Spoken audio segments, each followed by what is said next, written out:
E nossa história começa com Machio Hirako. Ele era um paciente que tinha um câncer terminal. Ele acabou de dar seu último suspiro de vida. Morreu agora, agorinha. Ele acabou de morrer. Quando ele se encontra com Deus. Deus então decide que a vida de Machio foi muito injusta e resolve dar a ele uma segunda chance, mas desta vez ele será um agricultor. Ele toca Machio com seu cajado e então ele acorda em uma floresta. Ele recebe então uma enxada e começa a praticar na terra. Ele tem certeza que já está pronto para plantar alguma coisa. Ele resolve então explorar a área. Ele percebe logo que vai precisar fazer uma casa e que para fazer uma casa ele vai precisar de uma fonte de água. Ele pega então a sua enxada e começa a escavar até que ele encontra água. Certamente uma bênção de Deus. Ele então começa a cortar as árvores para fazer os utensílios da sua fazenda, mas ele percebe que já está anoitecendo e a noite é fria. Ele vai precisar fazer uma fogueira para não morrer congelado. A noite então passa e logo de manhã cedo, Machio começa a limpar a área para começar o trabalho agrícola. Mas um gato acaba aparecendo, ele é bem selvagem. Machio mata ele com uma enxadada na cabeça e faz churrasquinho do coitado do gato. Filho da p... Ele come e fica com aquela vontade de dar uma chapiscada na porcelana. Ele resolve então fazer um vaso sanitário, mas ele percebe que não é tão da hora assim cagar no relento. Então ele resolve fazer uma casinha para cagar como gente civilizada. Ele finalmente começa os trabalhos de cultivo e no outro dia, quando ele acorda, as plantas já estão nascendo. Machio fica muito feliz e resolve construir um cercado com armadilhas para que os animais não se aproximem da sua plantação. Ele come outro gato e agora descobri que é um coelho. Que filho da... Ele finalmente começa a construir uma casa para ele e o lugar já está ficando bonitinho. Mas no dia seguinte ele encontra dois cachorros. Eles não parecem agressivos, na verdade estão meio feridos. Machio resolve fazer amizade com eles. Cachorros são muito úteis. Ele matou um javali mais cedo. Ele dá a carne do javali para os cachorros. Ele percebe que um dos cachorros está grávido e resolve levá-lo para dentro da sua casa. O cachorro fica a noite inteira agonizando, mas Machio acaba adormecendo. No dia seguinte ele vai ver e os filhotes já nasceram. Machio agora não só tem uma casa, mas também tem vários cachorrinhos. E ele está bem feliz com seus primeiros meses de colheita. Ele colheu tomates e foi uma boa colheita esse ano. Deus resolve ver como Machio está se saindo, mas ele percebe que acabou colocando Machio em uma floresta repleta de monstros e agora quer trazê-lo de volta. Machio já plantou batatas, cebolas, Abóbora, vai comer abóbora, melancia, banana, manga, vai todo mundo se fuder. E mais um montão de vegetais. Na verdade, ele está gostando muito da sua nova vida. E agora, Machio resolveu plantar algumas frutas. Ele está sentindo falta de um sabor meio tropical. E ele também está treinando seus cães. Quanto mais o tempo passa, mais esperto os seus cachorros ficam. E agora ele está cultivando trigo e cana-de-açúcar também. Mas o inverno está chegando. Ele tentou fazer uma blusa de pele de coelho, mas não conseguiu, porque ela fedia muito. Então ele encontra uma aranha gigantesca e ela parece ser amiga dele. Ela costura então um guardanapo para ele, dizendo que ela pode resolver os problemas dele no inverno. Ela vai fazer casacos para ele em troca de batatas. É a única aranha do mundo que come batatas. Mas durante o inverno ele começa a pensar que já faz muito tempo que ele não fala com uma pessoa. Ele já está se sentindo solitário. O inverno então passa e começa a esquentar de novo. Um belo dia, a sua aranha, Zabuton, começa a soar o alarme. Isso não é um bom sinal. É sinal de que algo está se aproximando da cabana. Ele vai ver então o que é e parece ser uma garota. Ele resolve ajudar a garotinha. Quando ele chega perto, ela dá uma mordida no pescoço dele e do nada ela fica grandona. Uma adulta, muito totosa, mas de repente os cães de Machio atacam ela. Então ela volta a ficar pequena. Ela diz que é inofensiva, ela só estava querendo sobreviver. Machio então resolve levá-la para casa. Ele deixa ela dar uma chupada nele então, quer dizer, chupar o sangue dele. E ela volta a ficar grandona de novo. Ele leva ela então para ver as suas plantações. Ela nunca tinha comido tantos vegetais e verduras. Ela fica encantada. À noite ele leva ela para a cabana dele. E o nome dela é Lulucilu. Ela é uma vampira. Ela diz então que admira ele por ele ter domado todas aquelas feras. Além disso, ele tem um tipo estranho de magia. Mas ela diz que ela vai embora em breve. Então ele implora para ela ficar. dizendo que eles vão ser muito felizes juntos. Mas ela diz que ela é uma vampira e tem algumas pessoas perseguindo ela.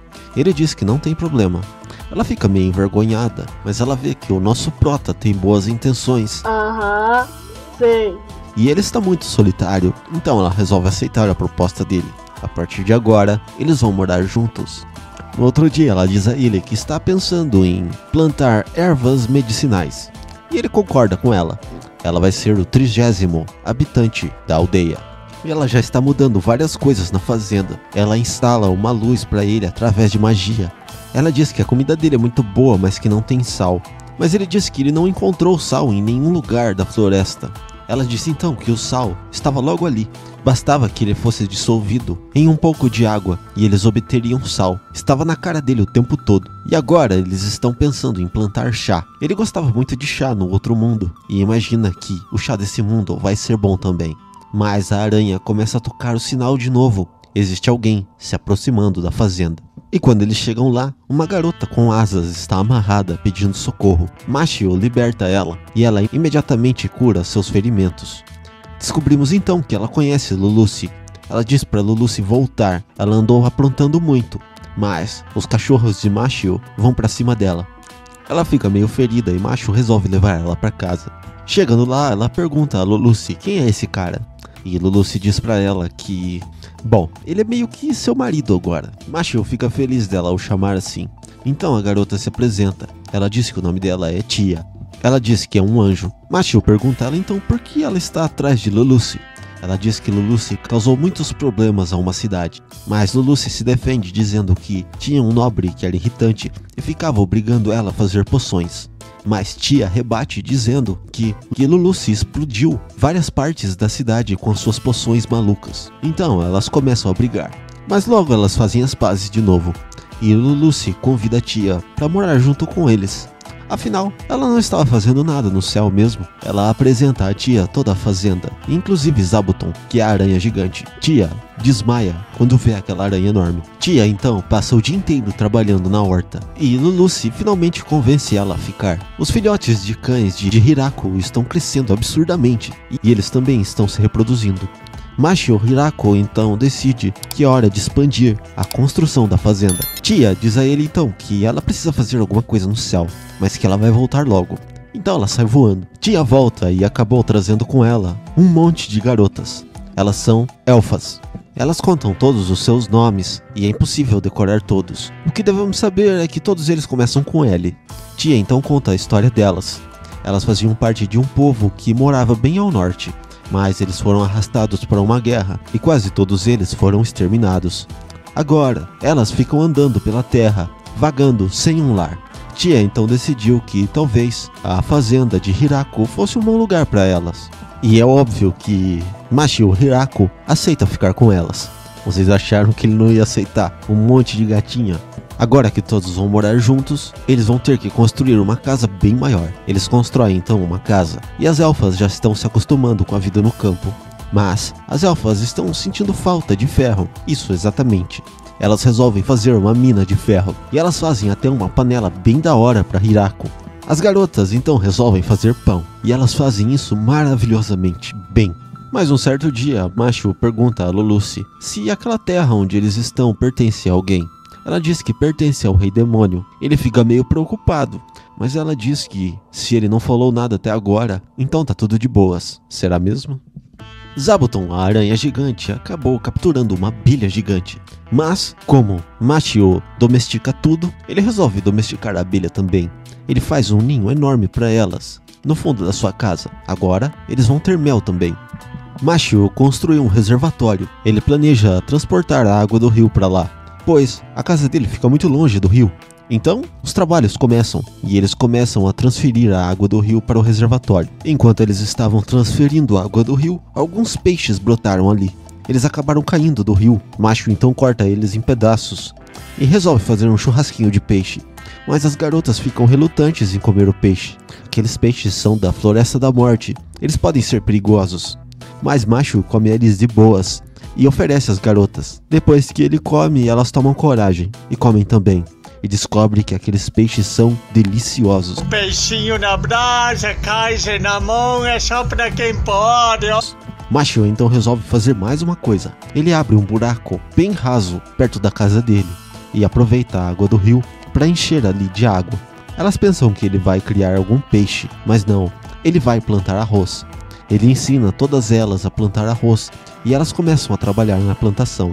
Logo logo o arroz floresce e agora eles vão ter arroz para comer também. Depois da colheita eles colocam o arroz para secar e depois que ele está seco é hora de debulhar o arroz. Machio então demonstra como debulhar arroz e as garotas ficam impressionadas. Ele é o gênio da agricultura. Ele então resolve fazer um pouco de arroz, já que elas nunca comeram arroz. Ele coloca numa panela e pede para Lulucy acender o fogo.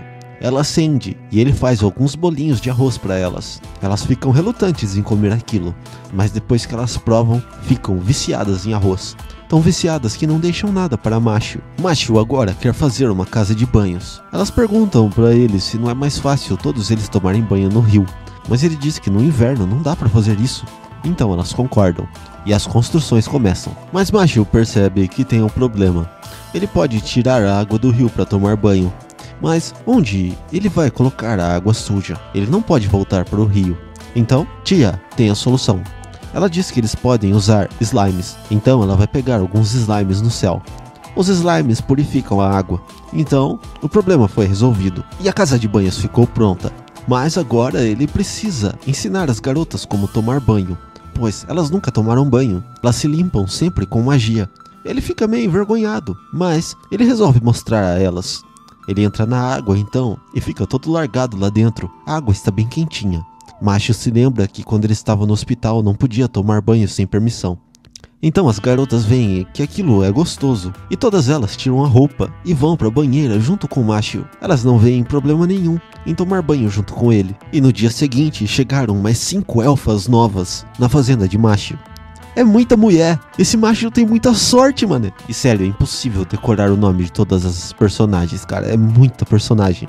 As novas elfas dizem então que elas vão construir outra casa e vão começar a fazer muitos filhos. Eu não sei se o Machio vai dar conta. Então vamos para a história do cachorro de Machio.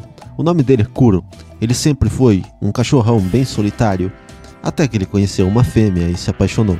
Ela logo ficou grávida e eles acabaram tendo um encontro com animais mais poderosos na floresta e ficaram muito feridos, até que eles encontraram Machio.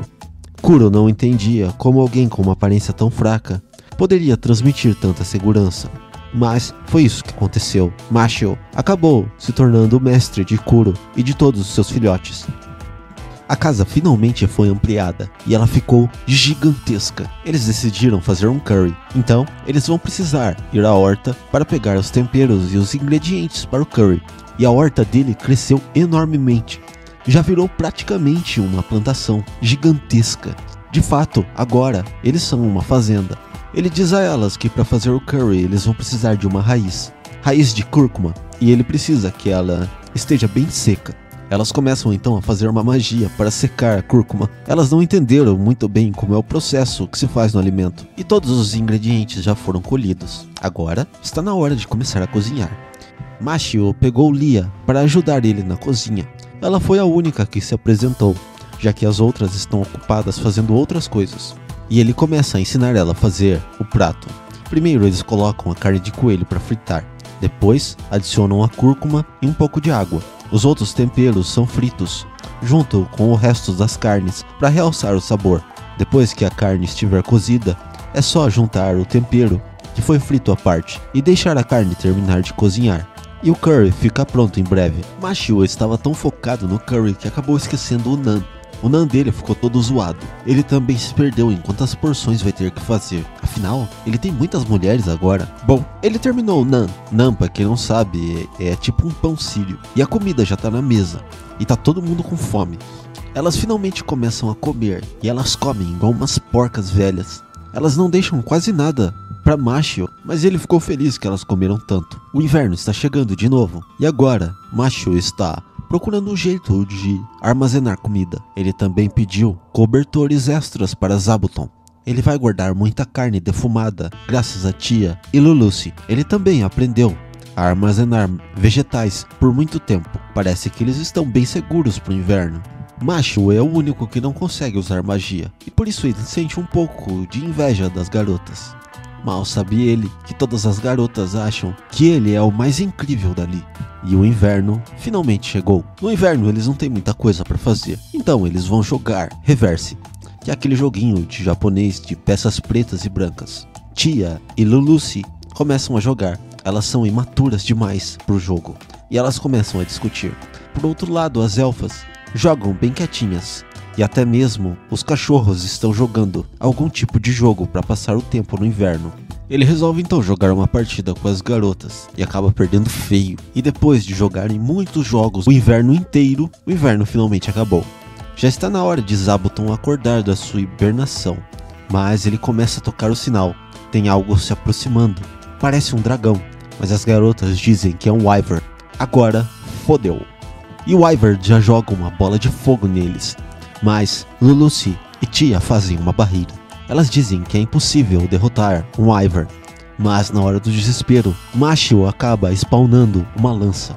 Ele joga a lança com toda a força na barreira do Wyvern. A lança dele acaba passando e atinge o Wyvern na asa. Ele joga mais uma lança e o Wyvern finalmente é derrotado. Ninguém acredita no que ele acabou de fazer. O Wyvern é uma criatura praticamente invencível. Depois eles vão ver aonde o Wyvern caiu. Mashio pergunta se existe alguma chance daquela criatura ter sido enviada por alguém. Elas não acreditam que isso seja possível. Elas dizem que é muito difícil alguém controlar um Wyvern. E outra, eles são muito raros. Eles não enviariam um Wyvern assim sozinho. Mashio então pergunta, dá para comer um Wyvern? Elas dizem que sim. Então, eles vão cozinhar a enorme carcaça de Wyvern. E eles fazem um bifão de Wyvern. Enquanto isso, no castelo do Rei Demônio, eles não acreditam que o Wyvern que eles enviaram foi derrubado. Basil, um dos generais do Rei Demônio, diz que eles vão ter que mobilizar muitas tropas para derrotar esse adversário. Enquanto isso, no covil dos dragões, o grande Wyvern pergunta se ele recebesse um ataque daquela lança, o que aconteceria com ele. Um dos seus assistentes diz que provavelmente ele seria perfurado. É uma besteira atacar agora. E chegou a época da colheita das uvas. Elas estão prontas para serem colhidas e Mashio resolve fazer vinho. Ele coloca todas as garotas para pisar nas uvas e depois fermentar o líquido. E parece que esse verão eles resolveram ficar chapados. Elas começam a pisar as uvas, mas elas estão com um problema sério de ritmo. Elas ficam esbarrando uma nas outras. Então, elas resolvem cantar uma antiga canção da sua terra. Aí, finalmente, elas entram no ritmo. Eles fizeram 16 barris de vinho no total. Enquanto isso, os deuses estão discutindo no outro mundo. A deusa da agricultura culpa o outro deus por ter punido aquele jovem sem motivo. E ela culpa ele mais ainda por ter dado a ele ferramentas mágicas, como aquela lança chamada a Lança de Grimes. É uma lança lendária. Segundo ela pode sugar toda a energia vital do seu portador. Mas ele diz que está tudo bem, pois Mashio tem um poder de cura incrível. Zabuton bateu o sinal de novo. Mashio vai ver quem é. E é mais uma garota amarrada. Descobrimos então que ela é irmã de Lulucci. Então, como é de costume, ele faz uma comida para ela. E ela acha aquilo delicioso.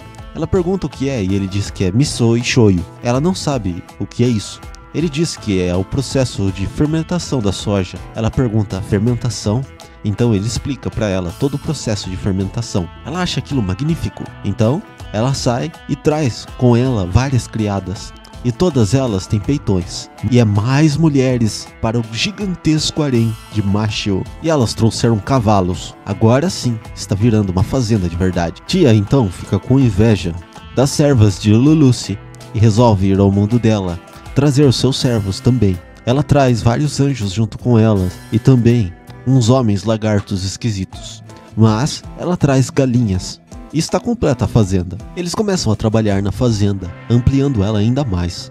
As elfas então trazem ainda mais elfas. Mashio pergunta se não tem homens entre elas. Elas dizem que nenhum homem sobreviveu, mas que elas podem fazer muitos garotos com Mashio. Mas Mashio parece que não está entendendo bem o que elas querem.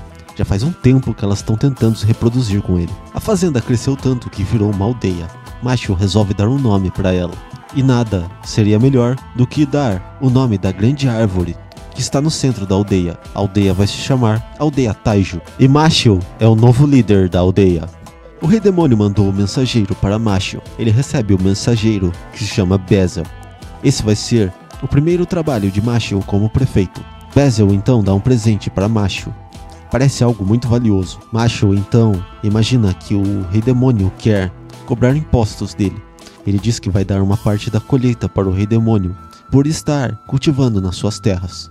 Bezel fica impressionado. Ele não esperava essa atitude de Mashle, pois na verdade eles estão com um pouco de medo de Mashle, pois ele derrotou o monstro que eles enviaram em apenas alguns segundos. Bezel resolve aceitar a proposta.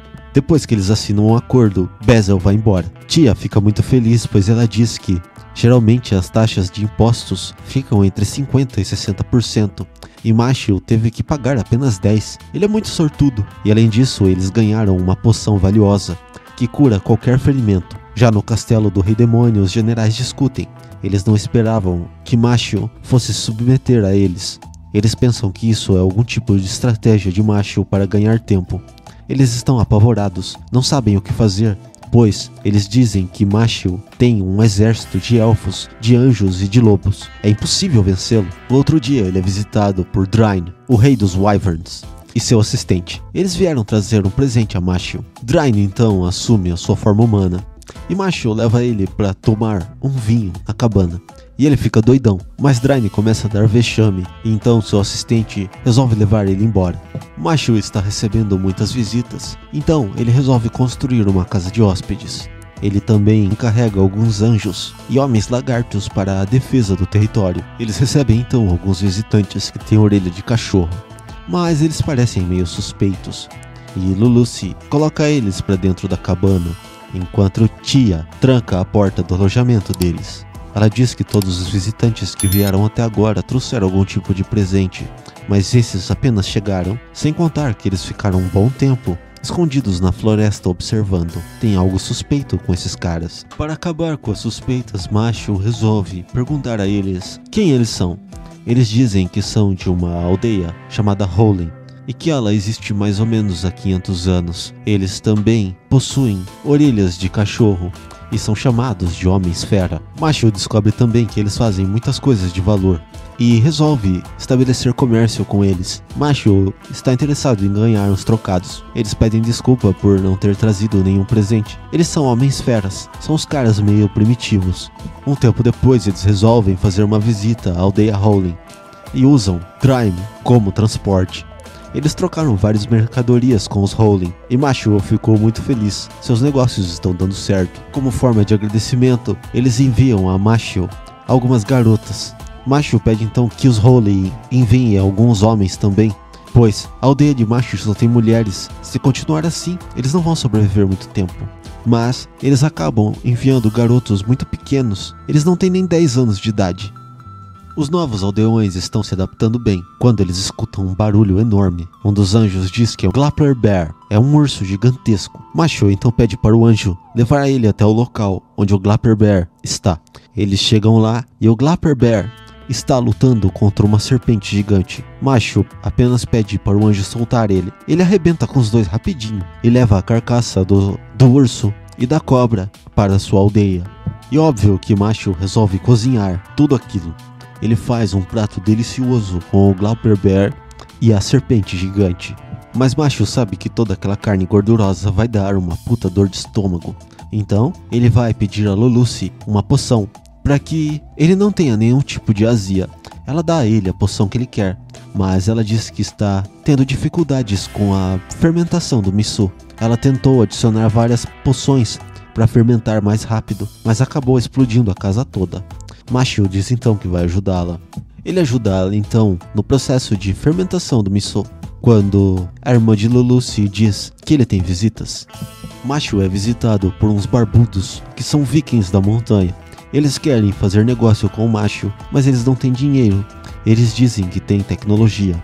Eles estudaram muito tempo a produção de álcool e refino, e eles sabem fazer um álcool da melhor qualidade. Os vikings fazem várias bebidas para eles e eles ficam a noite inteira enchendo a cara. No outro dia um dragão aparece, é o outro Wyvern, mas Macho percebe que ele está meio que brigando com Draenor, mas ele percebe que um terceiro dragão aparece e ele resolve então jogar sua lança, mas ele acaba errando. O assistente de Draenor então pede para Macho parar. Aquelas são a esposa e a filha de Draenor.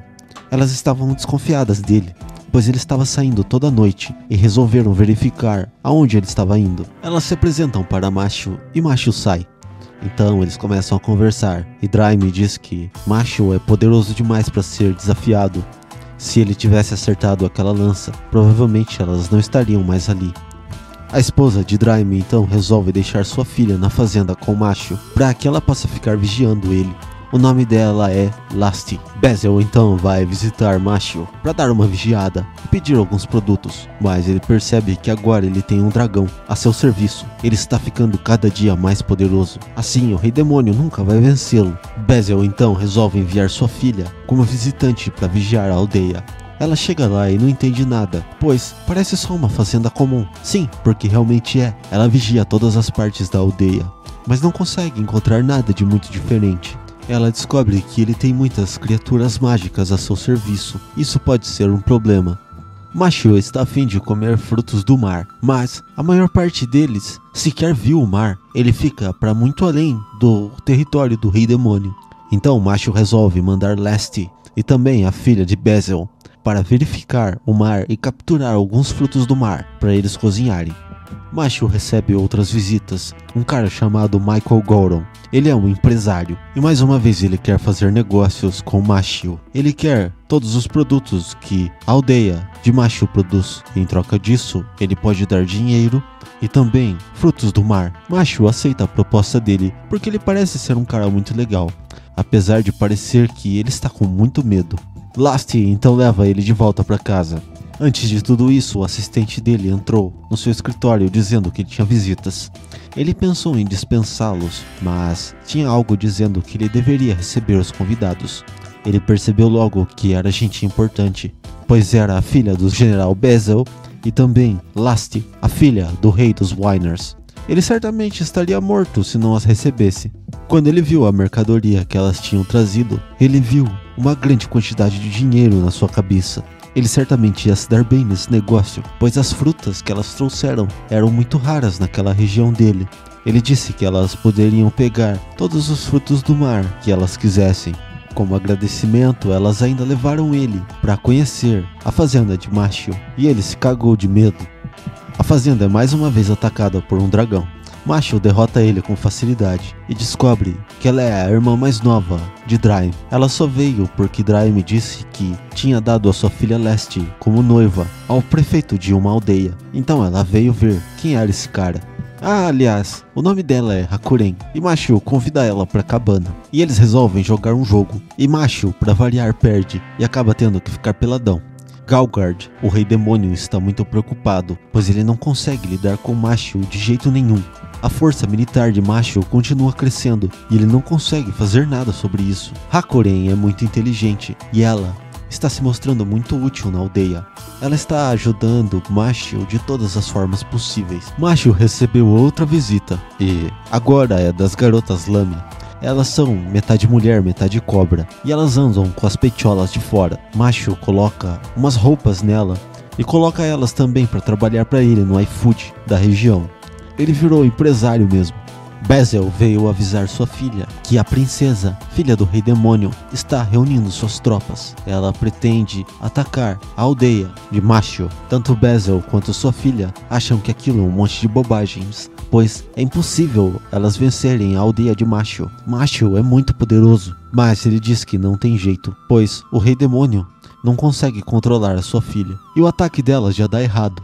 Então elas são pegas como reféns de Macho. Elas dizem que estão prontas para trabalhar até a morte, se Macho assim quiser. Mas o Macho não tá nem aí com isso. Ele diz para filha de Basil apresentar a aldeia para elas. Elas estão com muito medo de serem punidas. Mas a filha de Bezel diz que se elas trabalharem direitinho, vão poder ir embora logo. Então, é claro que elas aceitam a proposta. O nome da filha do rei demônio é Yuri, e ela conhece toda a fazenda e fica encantada com a tecnologia que eles têm ali. Elas vão trabalhar então na contabilidade da fazenda, e elas passam vários dias lá, até que a princesa Yuri é libertada e vai embora. Mas as suas assistentes ficam na fazenda de Macho. Ali tem comida e tudo que elas precisam. E esse ano, Macho bateu recorde de colheitas. Os negócios dele vão de vento em popa. Ele está enriquecendo. E mais algumas garotas querem morar na fazenda dele. E até agora ele não pegou ninguém. Elas são elfos da montanha e elas sabem fazer muitas coisas. Macho então aceita elas na aldeia. Um grupo de elfas também vai fazer a vigilância do local e também uma exploração. Quando as elfas voltam, ela diz que Macho tem que enviar um pelotão de extermínio para as montanhas. Existem muitas Blood Vipers, que são aquelas cobras gigantes na montanha. Ele descobre que a carne da Blood Viper é extremamente valiosa e tem propriedades que deixam as mulheres muito férteis. Na verdade, elas estão dando uma dica. Elas querem se reproduzir com o Macho, mas parece que ele não entende muito bem isso. Lulusi estava passando mal. Macho pensa que ela estava com febre, mas elas descobrem logo que Lulusi vai ter um bebê. Lulusi está grávida e ela já está com um barrigão. Mas quem é o pai? Será que é Macho? Então quer dizer que ele estava dando uns pulinhos dele por fora? Mas ela diz que ela já estava grávida quando ela chegou ali. Parece que não foi Macho mesmo. E Macho continua o seu trabalho de prefeito normalmente. Ele recebe as notícias do dia, dá folga para alguns funcionários, cuida da segurança e também tem que lidar com as pragas da horta. Macho também se encarrega de treinar todos os habitantes na arte da batalha, para que todos eles sejam capazes de defender a aldeia, se acaso precisar. Mas toda vez que o Macho entra no seu quarto, ele se sente observado. Então ele dá um gritão que está precisando de ajuda, e várias elfas aparecem no quarto dele. Ele acha que elas só estão ali para garantir a proteção dele, mas na verdade elas estão esperando uma oportunidade para se reproduzirem. No outro dia, Macho recebe um novo visitante. Ele é o progenitor, ou seja, é o pai do bebê de Lulusi. Ele veio visitar a sua, entre aspas, esposa. Mas o cara não veio ali fazer nada de importante. A única coisa que ele veio fazer é pedir uma estátua para Macho. Ele conheceu Deus uma vez, mas nunca se lembrou do rosto dele. E Macho tem aquela estátua na frente da aldeia, e ele ficou fascinado por aquela estátua de Deus. Então Macho mandou fazer uma nova para ele. Ele ficou muito, mas muito feliz com isso. Ele leva a estátua então de presente para uma igreja gigantesca. E a igreja agradece Macho, dando a eles um piano extremamente valioso. As garotas querem tocar o piano, mas elas têm medo que elas estraguem. Então pedem para Macho fazer outro para elas. Então Macho compra um piano de Michael e as garotas finalmente vão poder praticar piano. Está indo tudo bem com a fazenda de Macho e Lulusi está com uma barriga enorme. Parece que ela já está muito perto de ganhar o bebê. As pessoas começam a dar vários presentes para ela, mas isso também é motivado por um pouco de inveja. Afinal, ela é a única grávida dali. Macho não engravida ninguém. E o dia chegou. Lulusi começa a sentir dores na barriga e rapidamente ela dá à luz ao bebê. Ela dá o bebê para Macho segurar. E ele é meio desajeitado, mas ele aprende rápido. E o nome do bebê será Alfredo. A fazenda está crescendo bastante e Macho resolve fazer uma reunião. Ele dá várias moedas a todos os habitantes da fazenda. O que Macho está criando é um sistema de dinheiro dentro da fazenda. Agora que eles têm dinheiro, eles resolvem então dar uma festa. E a festa é do jeito que a aldeia gosta, com muita comida e cachaça. E todo mundo fica trilouco de vinho. E até mesmo os antigos inimigos de Macho, o rei demônio, agora querem fazer as pazes com ele. Todos esperam que a relação dos reinos com a fazenda de Macho dure por um longo tempo. Afinal, todos eles estão lucrando com isso. Até mesmo os anjos querem se mudar para a fazenda de Macho. E foram felizes para sempre. Fim.